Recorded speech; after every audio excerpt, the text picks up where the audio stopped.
En ce temps-là, Jésus disait à ses disciples, « Ce que vous faites pour devenir les justes, évitez de l'accomplir devant les hommes pour vous faire remarquer. Sinon, il n'y a pas de récompense pour vous auprès de votre Père qui est aux cieux. Ainsi, quand tu fais l'aumône, ne fais pas sonner la trompette devant toi comme les hypocrites qui se donnent en spectacle dans les synagogues et dans les rues pour obtenir la gloire qui vient des hommes. Amen, je vous le déclare, ceux-là ont reçu leur récompense. Mais toi, quand tu fais l'aumône, que ta main gauche ignore ce que ta main droite fait, afin que ton aumône reste dans le secret. Ton Père qui voit dans le secret te le rendra. Et quand vous priez, ne soyez pas comme les hypocrites.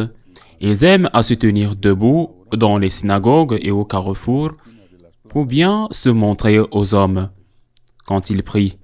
Amen, je vous le dis, ceux-là ont reçu leur récompense. Mais toi, quand tu pries, retire-toi dans ta pièce la plus retirée, ferme la porte, et prie ton Père qui est présent dans le secret. Ton Père qui voit dans le secret te le rendra. Et quand vous jeûnez, ne prenez pas un air abattu comme les hypocrites. Ils prennent une mine défaite pour bien montrer aux hommes qu'ils jeûnent. Amen, je vous le déclare, ceux-là ont reçu leur récompense. Mais toi, quand tu jeûnes, parfume-toi la tête et lave-toi le visage. Ainsi, ton jeûne ne sera pas connu des hommes, mais seulement de ton Père qui est présent au plus secret. Ton Père qui voit au plus secret te le rendra. Acclamons la parole de Dieu. C'est le mercredi des cendres, le début du carême. Il y a une scène dans la vie de Jésus. La fin du Seigneur approchait et l'atmosphère de risque, voire de peur, parmi les apôtres était très élevée. Ils savaient ce qu'ils complotaient contre le Christ, probablement parce qu'ils avaient aussi des amis, des disciples cachés au sein même du Sanhédrin, peut-être Nicodème, Joseph d'Arimathie, qui les avertissaient. N'allez pas à Jérusalem, tout est prêt pour rendre le Maître. Dans cette atmosphère, peu de jours avant la Pâque, et donc avant la mort du Seigneur, Jésus décida qu'il devait se rendre à Jérusalem, et les apôtres tentèrent de l'en dissuader. Sais-tu ce qui t'attend? Tu ne peux pas aller à Jérusalem, ils te cherchent pour te tuer. Jésus ne cède pas, il dit, il n'est pas convenable qu'un prophète meure en dehors de Jérusalem. Et il décide d'y aller. Les apôtres se réunissent alors en dehors de Jésus pour prendre eux aussi une décision. Que ferons-nous? Et dans ce conseil, une voix s'est levée. Ce n'était pas celle de Pierre, c'était la voix de l'apôtre Thomas. Celui qui ne croyait pas à la résurrection, c'était la voix de Thomas.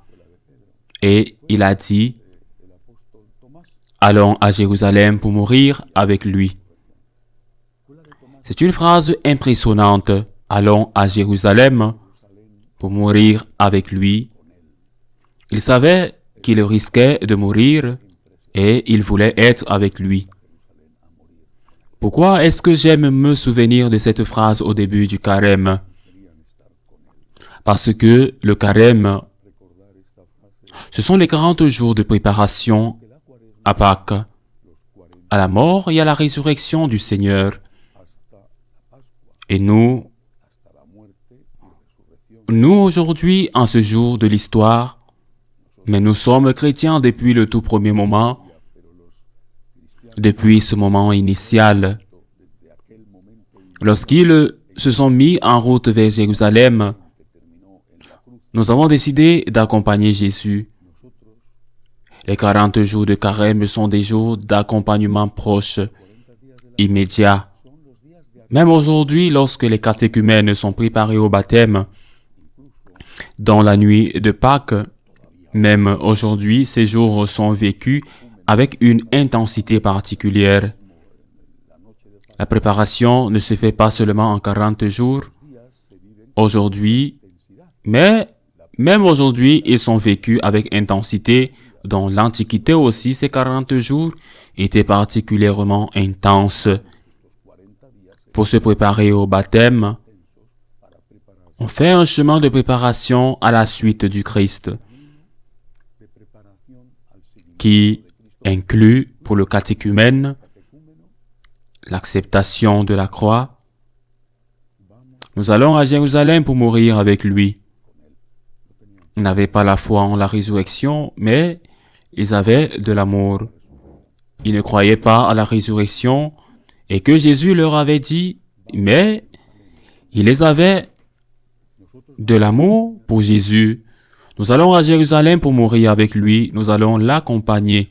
Nous allons accompagner le Christ et nous allons accompagner le Christ prêt à porter notre croix avec la grâce de Dieu. Parce que si nous mourons avec lui, nous vivons avec lui. Si nous mourons avec lui, nous régnerons avec lui. Mais cela, je vous le dis de mon point de vue, bien sûr, un double danger. Il y a un type de chrétien qui semble ne pas avoir de sentiments et qui est seulement rationnel, intellectuel. Eh bien, ce chrétien, ce catholique insiste, il n'a pas d'émotion, il ne sent pas. Peut-être est-ce sa faute, il est froid, il est dans sa prière, en effet, il ne prie pas, et certainement pas. Il n'éprouve donc pas le désir d'aimer Jésus, la volonté de donner sa vie pour le Christ. Il n'éprouve pas l'appel à suivre le Seigneur jusqu'à mourir avec lui. C'est un catholique dont je ne sais pas s'il est pratiquant ou non. Mais il ne vit pas, même pas pendant ces jours intenses du carême et de la semaine sainte. Mais il y a un autre type de catholique, celui qui considère que suivre le Christ, c'est un autre type de catholique. Ce sont les deux extrêmes, le froid, le rationnel, celui qui ne vibre pas, celui qui ne sent pas, au fond, celui qui est déjà éteint, mais il y a aussi l'autre, le fervent, le sentimental, celui qui considère que suivre le Christ est une émotion. Ils s'inscrivent à tout. Ils ne persévèrent en rien. Vous leur offrez n'importe quoi et ils sont là, les premiers à s'inscrire. Et puis, peu de temps après, ils sont abandonnés. Ce n'est pas de l'amour. Il ne faut pas confondre l'amour et le sentimentalisme. Parce que le sentimentalisme est un déguisement. C'est comme une drogue, c'est comme une beuverie. Et vous fait croire que vous êtes amoureux. Il vous fait croire que vous aimez beaucoup cette personne. Mais les œuvres sont de l'amour. Le sentimentalisme est différent du sentiment. Le sentimentalisme, c'est ce qu'ont ces gens qui promettent, et parfois, ils convainquent, parce qu'ils sont convaincants dans leurs promesses, ils y croient eux-mêmes. Et puis, oh, je suis tellement désolé. Oh Père, vous ne savez pas à quel point je suis occupé.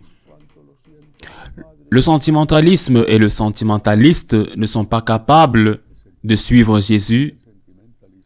C'est pourquoi l'Église, avec une grande sagesse, la sagesse de l'histoire et des années, propose des choses très concrètes pour le carême. Nous allons à Jérusalem pour mourir avec le Christ. Nous allons à Jérusalem pour embrasser la croix, notre croix. Et que dois-je faire? Que nous dit l'Église? Elle nous propose ce qui a été lu dans l'Évangile aujourd'hui. Le mercredi des cendres, le jeûne, l'abstinence, un jeûne minimum, Sincèrement, minimum. Mercredi descendre aujourd'hui et vendredi saint, nous ne pouvons pas demander moins.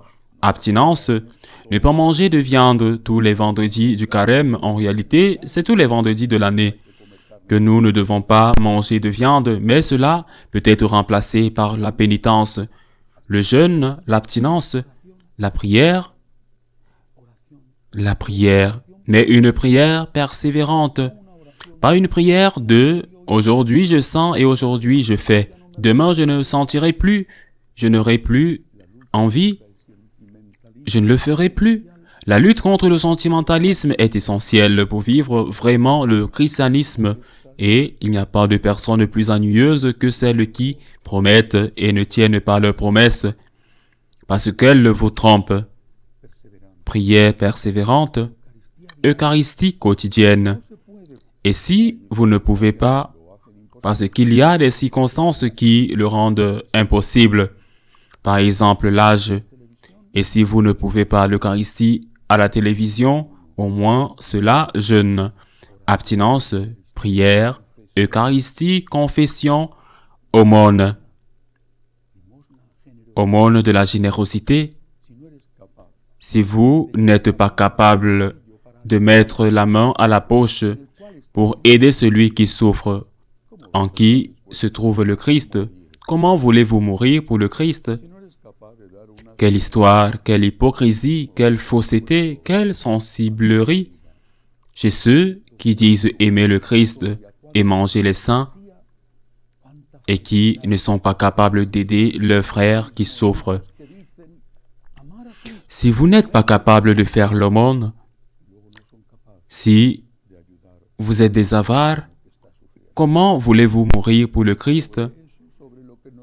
Alors, en commençant le carême, honnêtement, disons au Seigneur, et si nous ne sommes pas prêts, ne lui disons pas, disons au Seigneur, je veux t'accompagner dans ces 40 jours jusqu'à Pâques. Je veux monter à Jérusalem avec toi et je veux, avec ta grâce et avec ton aide, être prêt à mourir pour toi et à mourir avec toi. Et pour cela, jeûne, abstinence, prière, communion, messe, confession, aumône. Sans cela, ce sont des mots vides, des sentiments qui n'aboutissent à rien. L'amour se démontre par des actes.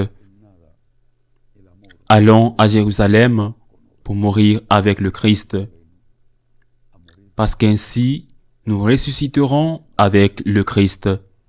Ainsi soit-il.